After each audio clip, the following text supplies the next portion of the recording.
Olá, queridos. Sejam bem-vindos a essa terceira aula da EB Digital, né? Preparação para o batismo. Espero que tenham decorado os versículos. Eu vou entrar em contato com vocês para tomar os versículos de cor, né? Que é necessário decorar a palavra de Deus. Nessa terceira aula nós vamos falar sobre Trindade. Quero convidar vocês a passarmos imediatos para a aula, né? Vamos lá. Aqui tem um videozinho para a gente entender um pouquinho o que é Trindade. Explique a Santíssima Trindade sem cometer heresia. Onde Jesus, ele é Deus, mas Jesus é diferente do Pai. Ou seja, parece não fazer sentido. Três pessoas da Trindade, elas são iguais em honra, glória, poder, majestade. Não há hierarquia entre elas.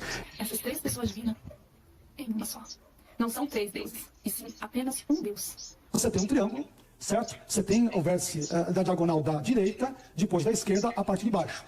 O lado esquerdo não é o mesmo do direito não é o mesmo que o esquerdo, de baixo não é igual ao da esquerda, o de baixo não é igual ao da direita não é igual ao de baixo, o da esquerda não é igual ao de baixo. São distintos. Entendeu? Não! Portanto, o triângulo não funciona como analogia perfeita da Trindade. A Trindade não existe na Bíblia. Agradeço pela honestidade. É uma das coisas que a gente botou ali para brincar com você, porque não é fácil, né, definir a Trindade. A palavra Trindade não existe na Bíblia, né? Mas a Trindade é verdade, né? O Deus é trino, é triuno que nós chamamos, três pessoas em uma só. É algo bem difícil de explicar e até de entender. A gente tenta fazer muitas analogias, mas na realidade é uma aceitação por fé. Vamos começar. A expressão Trindade tem suas raízes no contexto da teologia cristã e refere-se à doutrina da Santíssima Trindade, que é a crença em um único Deus, que existe três pessoas distintas, né? Que existe em três pessoas distintas: o Pai, o Filho e o Espírito Santo. Essa doutrina é fundamental para a maioria das tradições cristãs e é a base em várias passagens bíblicas, embora a própria palavra Trindade não apareça nas Escrituras. Não tem, certo? O termo Trindade vem do latim Trinitas, que significa três. Começou a ser usado formalmente por teólogos cristãos já no século II e III depois de Cristo, com um desenvolvimento mais claro na obra do teólogos como Tertuliano. A formulação e compreensão da Trindade foram refinadas ao longo dos séculos, especialmente nos concílios ecumênicos, como o Concílio de Nicéia, em 325 depois de Cristo, onde o conceito foi afirmado e defendido contra outras interpretações. Eu vou ter que mudar uma barra aqui que está tapando para mim as letras, aqui já deu. Portanto, a expressão Trindade é uma construção teológica que surgiu para descrever uma noção fundamental da fé cristã. Quando ele diz, a Trindade não tem na Bíblia, ele está se referindo ao termo, tá? E é verdade, não tem, você nunca vai ler a Trindade, mas vai ler sobre o Pai, o Filho e o Espírito Santo. Vamos adiante. Deus, o único Deus vivo e verdadeiro, é espírito pessoal, eterno, infinito e imutável. É onipotente, onisciente e onipresente. É perfeito em santidade, justiça, verdade e amor. Definir Deus é praticamente impossível, porque nós estamos tratando de um ser que está infinitamente acima de nós, é nosso Criador, não só nosso Criador, o Criador de todo o universo. A palavra de Deus, eu sempre gosto de me lembrar, quando eu penso em Deus, que a palavra de Deus diz que Deus deu nome às estrelas e as chama pelo nome. E nós temos trilhões de estrelas, né, no universo, e bilhões de galáxias, né, se não forem mais. Então, nós estamos lidando com um ser extremamente superior a nós, né, um ser que nós vamos ver aí que não compartilha o tempo conosco, porque ele é o Criador. Se ele é o Criador, ele não pode estar debaixo daquilo que ele criou. Ele tem que estar fora daquilo que ele criou, né? Então, ele vai ser atemporal. Ele não tem tempo, ele não tem início nem fim, né? Então, a gente começa a ver a descrição aqui que nós temos de Deus na palavra de Deus, né? É o único Deus vivo, porque só existe um Deus, não existe outro Deus, só existe um Deus. Nós cremos nisso como cristão, e você tem que ter firmemente isso aí. Ah, pastor, e Alá e aqueles outros que os caras creem. Não é Deus para nós. Só existe um Deus criador que está acima, e um só Salvador e um só Espírito. Não existe outro Deus. Nós não precisamos botar bomba no corpo e explodir os que pensam diferente de nós. Nós não precisamos lutar por Deus. Não. Nós temos que ser testemunhas de Deus. É isso que o Senhor nos chamou, para sermos testemunhas dele. Então, nós temos que ter esse princípio. Existe só um Deus. Não existe outro Deus, nem deuses, nem semideuses, nada disso. O resto tudo é bobagem, o resto tudo é mentira. Só existe um Deus criador, um Deus vivo e verdadeiro. Só existe um verdadeiro, os outros são tudo mentira. É espírito pessoal, ele é uma pessoa, ele se manifesta como pessoa, ele se entristece, ele se ira, ele ama, então ele tem características de pessoa, pessoais, e nós herdamos essas características da criação dele, né? Essa pessoalidade, essa subjetividade. Então ele se manifesta desse jeito. Ele é eterno, como nós falamos, ele não é temporal, ele não está sujeito ao tempo, ao espaço, até mesmo foi ele que criou o tempo e o espaço. Ele é infinito, ele não tem início, meio e fim, ele é imutável, ele é o mesmo sempre, e aqui a imutabilidade dele se refere também muito à palavra, tudo que ele começou, ele terminou. Então ele é um Deus que não deixa nada mal acabado. Ele é onipotente, ele tem todo o poder, ele nada prende ele, né? É onisciente, ele sabe tudo, ele sabia desde o início, ele sabe o início, meio e fim, ele sabe tudo, e ele é onipresente. Ele está e tem a consciência de tudo, ele está presente em tudo. Então, como o panteísmo diz que Deus é todas as coisas. Não, Deus não é todas as coisas, Deus não é a criação. Deus não é a criatura, Deus não está naquilo que ele criou. Deus, ele é onipresente porque ele é tão poderoso, tão grande, que ele vê todas as coisas. O salmista, quando fala da onipresença de Deus, diz: Senhor, onde eu me esconderei do Senhor? Se no mais alto eu for, lá tu estás. Se no mais baixo, lá no mais profundo eu tentar me esconder, lá o Senhor está, né? Então eu posso fazer o que quiser, mas lá o Senhor está. E isso é uma relação que falta muito para o cristão, né? Falta para mim, falta para você. Se nós chegarmos à conclusão que Deus está em qualquer lugar, inclusive naquele momento que a gente decide pecar, não obedecer, eu acho que a gente ia mudar, dizer: eu estou fazendo isso aqui e Deus está aqui vendo. Eu estou envergonhando a Deus, eu estou negando a vontade de Deus, eu estou não amando o Senhor quando eu desobedeço, e Ele está aqui me vendo, né? Ele é perfeito em santidade, tá? Quando fala perfeição, ele é 100% santo. Ele é 100% justo, ele é 100% verdadeiro e ele é 100% amor.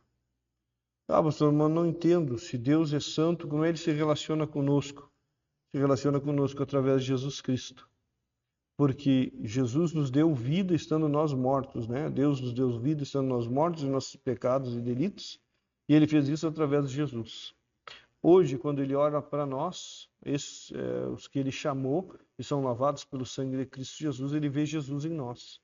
E Jesus pagou esse preço da santidade, da justiça, da verdade e do amor, que para nós nos relacionarmos com um Deus tão maravilhoso, tão puro, tão santo, tão verdadeiro e tão grande em amor.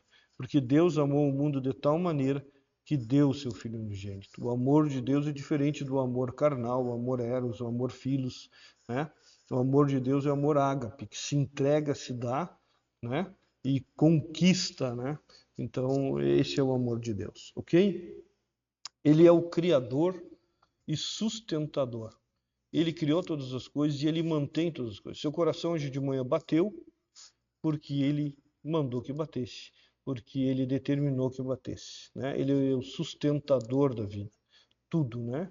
Ele é o Redentor, então ele que traz a redenção, a salvação, juiz e senhor da história e do universo. Eu gosto muito de Daniel 2:20, né?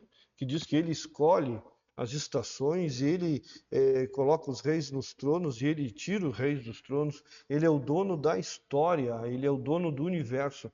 Todas as coisas, se ele quiser parar o sol, ele para. Se ele quiser fazer o que ele quiser, ele faz. Se ele criou as regras da natureza e ele pode quebrar, ele pode atrasar, ele faz o que quiser, né? Governa pelo seu poder, ele é extremamente poderoso, né? A gente falou onipotente, dispondo de todas as coisas de acordo com o seu eterno propósito e graça. Aqui nós temos que ter uma conversa mais ou menos um pouquinho mais complicada teologicamente para você entender. Deus tem um projeto, um homem.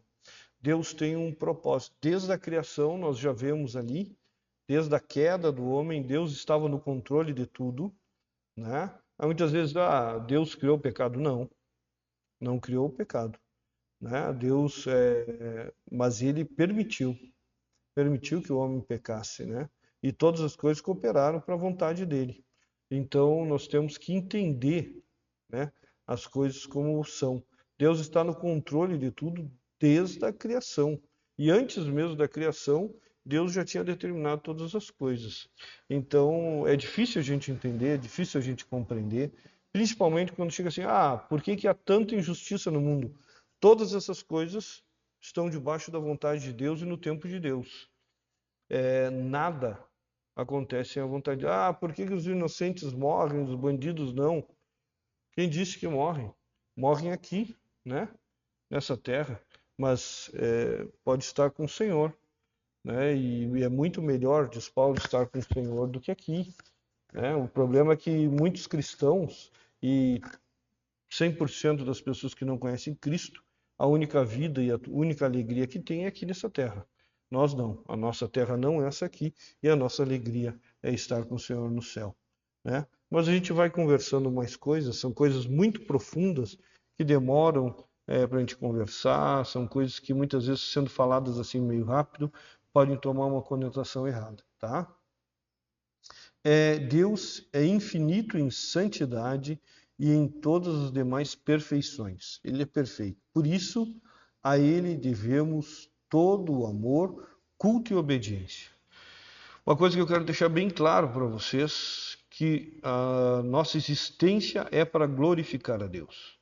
Nós existimos para glorificar. Você não existe para ser pai, ser mãe, para ser esposo, para ser mulher, para ser filho, não. Você existe para glorificar a Deus. Você não existe para ser rico, pobre, magro, feio, gordo. Você existe para glorificar a Deus. Como nós glorificamos a Deus? Honrando a Deus em todos os momentos da nossa vida através da obediência. Quem ama, obedece. Se você não obedece, você não ama. Ok? Pedro vai nos ensinar isso aí, Paulo vai nos ensinar isso aí, todos os evangelistas vão nos ensinar que o amor a Deus é a obediência, né? Se você ama a Deus, você obedece. Se você não obedece, é porque não ama a Deus, ok? Em sua triunidade, o eterno Deus se revela como Pai, Filho e Espírito Santo. Pessoas distintas, mas sem divisão em sua essência. Ok, queridos? Nós sabemos que o Pai, o Filho e o Espírito Santo são uma pessoa só. Mas ali, como diz, ele se revela a nós, né? De três formas diferentes, distintas, mas com a mesma essência. Eles são o mesmo Deus, né? Meio louco, meio estranho. Aqui tem alguns textos que nós podemos, né, dar uma estudada. Deus Pai, né? Deus como Criador manifesta disposição paternal para com todos os homens. Deus dispõe a todos os homens essa relação paternal como Pai Criador, não como Pai Salvador, mas como Pai Criador. Historicamente, ele se revelou primeiro como Pai ao povo de Israel, que escolheu consoante os propósitos da sua graça, né? Deus escolheu Israel porque ele podia manifestar a sua glória. E aqui é uma coisa muito legal, que é a característica do povo de Israel, que era um povo pequeno, fraco, né? Miserável. E Deus disse, ó, agora vocês vão ser minha nação aí, né? Através de Abraão ali. Ele escolhe um cara que a mulher era estéril, que era velho, já vivia às custas do pai lá, sem muito propósito, sai do meio do teu pai aí, da tua parentela, vamos lá para uma terra que eu vou te mostrar, e tu vai ser o pai de multidões. Diz, mas eu não tenho nem filho, minha mulher é estéril, eu sou velha, como é que essas coisas vão acontecer? Não vão acontecer pelo meu poder. Então, se você está cheio de problemas, se você é fraco que nem eu, se você é meio desengonçadão que nem eu, parece que tem uma batata quente na boca que nem eu, e acha que não serve para nada, deixa eu te dizer, Deus vai te usar muito, muito, muito, muito, porque Deus escolhe as coisas loucas do mundo. 1 Romanos vai nos dizer isso aí, né? Romanos 1, não é 1 Romanos, Romanos 1, vai nos dizer isso aí, que Deus escolheu as coisas loucas do mundo para envergonhar as sábias, ok? Ele é o Pai do nosso Senhor e Salvador Jesus Cristo, a quem enviou a este mundo para salvar os pecadores e deles fazer filhos por adoção. Quando a gente diz Pai do Senhor Jesus Cristo, não é que tem a geração ali em Maria, o Espírito Santo, né? Gerou no ventre de Maria, não houve uma relação sexual entre o Espírito Santo e Maria, mas foi gerado miraculosamente no ventre de Maria, Jesus Cristo, né? E que foi 100% homem, 100% Deus, nós vamos ver isso aí. E quando a gente fala em Pai, ele está falando de mesma essência. Jesus era a mesma essência com Deus, tá? Então, o teu filho é a tua mesma essência, um ser humano como tu. Não há nada de diferente entre vocês, né? Então, vocês compartilham essa mesma essência, né? Aqueles que aceitam a Jesus Cristo e nele creem são feitos filhos de Deus, nascidos pelo seu Espírito, e assim passam a tê-lo como Pai celestial, dele recebendo proteção e disciplina. Aqui vem o pulo do gato, que eu espero que vocês já tenham feito. Aceitaram Jesus como Senhor e Salvador da vida de vocês através da fé. O que acontece? Jesus se manifesta a nós dizendo, olha,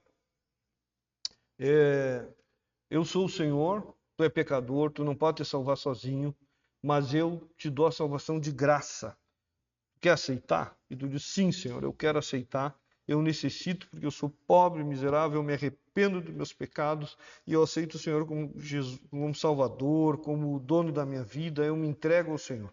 O Espírito Santo, vocês lembram naquele primeiro vídeo lá? Vai te transformar, vai regenerar, vai te dar vida quando vocês estavam mortos. A regeneração, a justificação, porque daí a partir daquele momento os teus pecados foram justificados em Cristo Jesus, né? E daí vocês passam a chamar Pai lá de papai.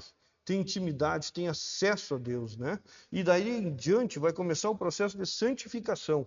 A gente vai receber a proteção, porque a salvação é dada por Deus e agora nós somos de Deus, e aqueles que são de Deus, o diabo não toca, e somos disciplinados para viver uma vida em santidade para com Deus, né? Em santidade. Então devemos viver desse jeito para o Senhor.